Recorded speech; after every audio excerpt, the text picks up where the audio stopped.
पता है, हमारे देश में ना कन्या, गाय और नदियाँ पूजी जाती है।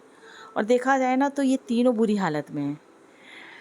कन्या, लड़कियाँ, आपको तो पता ही है, बच्चा बच्चा जानता है कि लड़कियाँ कहाँ सेफ़ हैं। नहीं है सेफ़, बिल्कुल भी सेफ़ नहीं है। गाय कहाँ सेफ़ है, बिल्कुल भी सेफ़ नहीं है।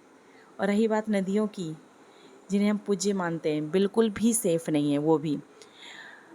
तीनों की हालत सही नहीं है। लड़की के बारे में क्या बताया जाए, लड़कियों के बारे में उनका तो निकलना ही मुश्किल हो गया है।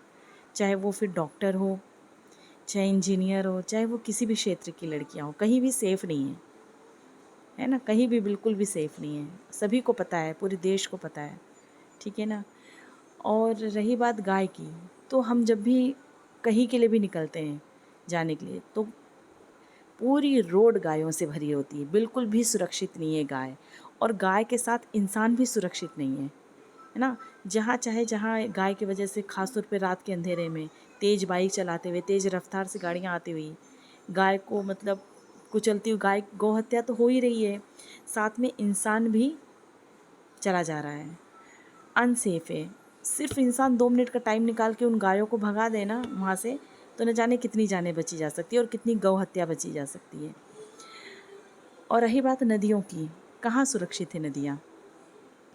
नदियों में ना इतना कचरा पाया जाता है, चाहे वो सोन नदी हो, चाहे हमारी नर्मदा मैया हो, चाहे हमारे गंगा जी हों, कितना कचरा होता है उनमें। पूजा पाठ की सामग्री नहीं हुई, सब ले जाके नदी में डाल देते हैं। वही पीने में आता है, वही पूज्य होती हैं, वही पानी हम पी रहे हैं, बीमार हो रहे हैं, बिल्कुल भी सेफ़ नहीं है। और कपड़े भी धो रहे हैं वहीं नदियों में, है ना, आसपास के लोग, है ना, कपड़े धो रहे हैं, सब कर रहे हैं, वहीं नहा रहे हैं, शैम्पू साबुन, मतलब कोई वो नहीं है, तीनों सेफ़ नहीं है। और इन तीनों के बारे में हमें सोचना चाहिए, है ना। और शुरुआत कहाँ से, हमसे ही होगी, हमारे घर से ही होगी, हमारे बच्चों से ही होगी। ये संस्कार तो हमें अपने बच्चों को देना ही है। बस यही कहना था आप लोगों से।